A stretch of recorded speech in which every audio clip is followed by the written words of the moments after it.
Hi, this is Charles Kelly, Money Tips. Hope you're all well, having a good day today. And you may have seen my earlier broadcast. I was in London today, and it was a great day. So, hello to everyone on Facebook Live. Thanks for tuning in and joining me again on Money Tips. You can also catch me on my podcast, which is on iTunes and Stitcher on Money and on moneytipsdaily.com. Hi to everyone there on Facebook Live. Now, we all know that saving is difficult. It's always difficult to save. It's easy to spend. It is more difficult to save. And when it comes to saving, we choose the path of least resistance, and we're just a bit lazy about saving. And so I want to give you 5 tips today to make saving a little bit more interesting. And I'll credit this to Moneybox. Moneybox is a BBC Radio 4 show that it's a really good show, because it's the only show I know that really goes into pensions and savings and unit trust in any great depth. And I'd say definitely it's worth tuning into. You can catch it on the BBC website or the player or the iPlayer, whatever it's called now, the Sounds, or you can listen on Radio 4, usually on a Saturday morning, and they really do go into a lot of depth, more so than TV shows that just tend to skim over things and go into one big thing. So there you go, and that's a little plug there for Moneybox, because I think it's important that you learn about money and you know about money yourself, rather than just giving your money to an advisor and hoping for the best and hoping that they are going to do the best for you. Because most advisors, most fund managers don't even beat the average index movement of the stock exchange, the stock market. So if the stock market's going up by this amount, most fund managers are lagging behind the average. And when you think that the average includes the worst and the best, the average is just somewhere in the middle. You think the fund manager would know which are the worst shares to avoid and which are the best shares to avoid, and they would beat that market, wouldn't you? But it doesn't happen. It doesn't happen like that. So it's best that you get to know the markets yourself, and you get to know how to invest, or where not to invest at least, so that you can do the job yourself. And the same thing with property. Property funds have traditionally not done very well, and yet people have made a lot of money in property, sometimes not even using their own money. So let's go through the 5 tips. They come from a guy called David Halpern, who heads the Behavioural Insights Team, a reincarnation of what they call the nudge unit. And it's like, what he's saying is, look, we're all a bit lazy about saving. We go for the path of least resistance.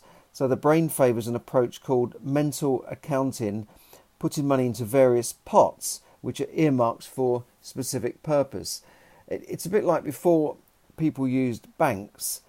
Maybe your grandmother might have had on the shelf a pot for this and a pot for that. Maybe that pot's for the rent, the cash goes in there, and that pot's for food, and that pot's for a little rainy day, and it's sort of separating the money out. So this is the kind of thing, rather than it all goes into one place and then you're using it for everything. And this makes sense. And some banks and some of the challenger banks will allow you to put your money into savings pots, so you can have a long-term pot, a fun pot, something like money for a fun purpose to go out and spend, and money for long-term savings, and the money for a rainy day.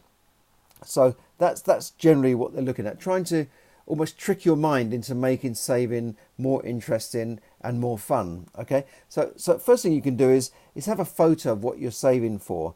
This goes back to a vision board, which many people have used in the past, many successful people. I was listening to an interview with, I think it's Jess Norman, the girl in Little Mix, that had these problems about her weight, and she was unfortunately even wanting to commit suicide.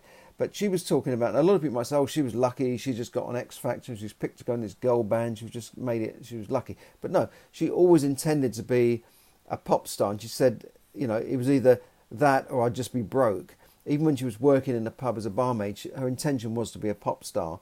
And she then says something that, she had posters on her wall, and she said, I truly believe that if you can envision something, you can achieve it. And this is what Napoleon Hill in Think and Grow Rich was saying nearly 100 years ago. If you can envision something in your mind, you can achieve it. And having a photo of something you're saving for, whether it be a holiday, a car, a comfortable retirement, or a particular house, is a way of helping you envision that, so your mind can focus on it. And once your mind's focused on it, it's like a laser beam, and it will lead you to the right direction to what you're trying to achieve. So that's one tip, is to have a photo of something. It could be on your fridge, it could be on your wall, or whatever.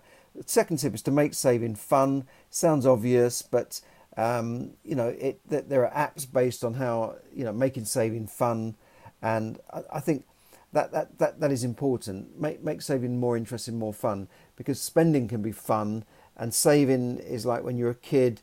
It's like pocket money being taken away from you and put in this little piggy bank, which wasn't fun, was it? The fun thing was buying sweets, but the bad thing was putting it into this piggy bank. It was like denial. It was like delayed gratification, and it just didn't seem fun. So you've got to try and convince your mind that saving can be fun, and some of the apps out there can help you do that. Number 3, keep things easy. Okay, great. We want it to be easy, right? We don't want to make it difficult. And research shows that the more easy something is, the more likely we're likely to do it.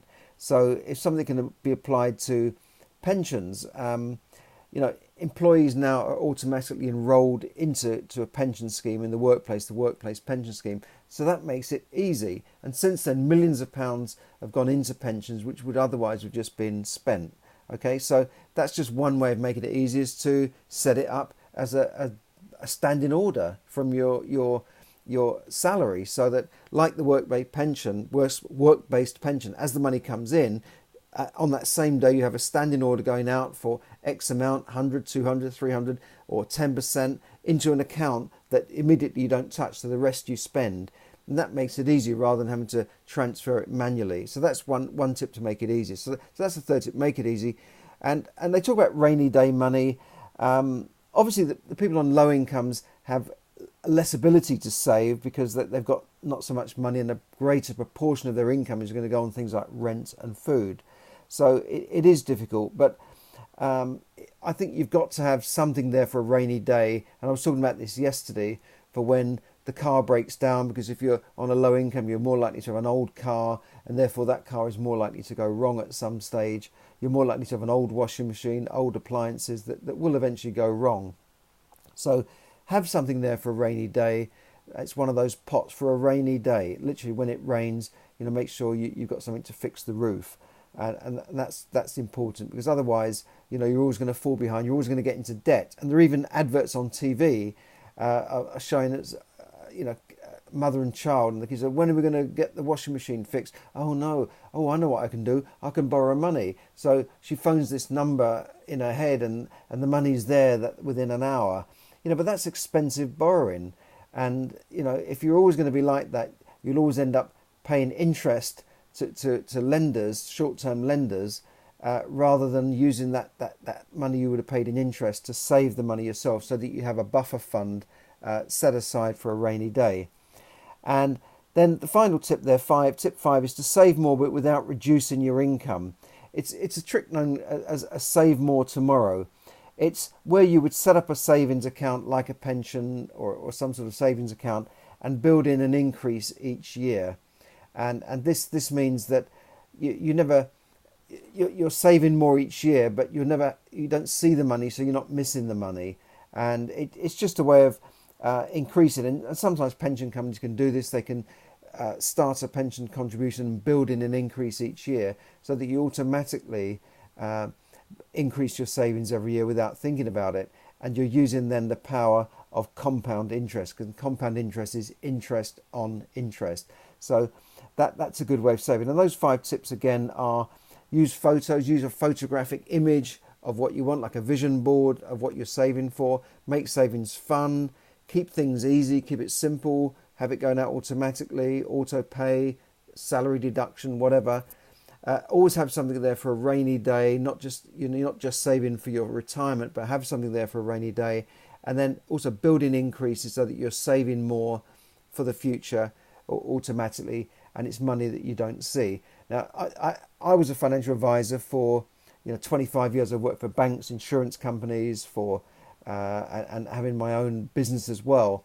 And I found that people that are organised and have savings are people that really almost like this idea of pay themselves first, right? The first thing they do is save the money. So when they get a salary check in, or when they get that money in, automatically something is going into their ISA, or it used to be PEPs, or their pension, or their other savings plan, or their rainy day savings, or their holiday fund, and that money's gone, and the rest they spend.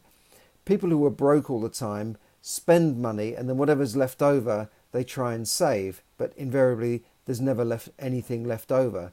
So the people who always had money, and the people who had money for a rainy day, and people who'd saved up for retirement, and this went across the board from low incomes to high incomes, were people that saved first. They in effect pay themselves first by putting that money aside, and then what's left they spend. And if you'd hear them saying things like, well, I'm broke. You're saying you're broke because you haven't got money to, say, go out for a drink, or it comes to the end of the month and you haven't got much money left. You say I'm broke, but that means they're broke after they've saved money in their pension and their ISA and their short-term saving, and then they say, well, I haven't got any money, I'm broke. But they would never think about dipping into their capital to go and buy something that was unscheduled, or to go take a random holiday, or just go out and spend £200 going out for the night. No, they'd say, no, I'm staying at home because I haven't got any money, I'm broke. But they don't really mean they're broke, they just mean they haven't got that money in their pocket.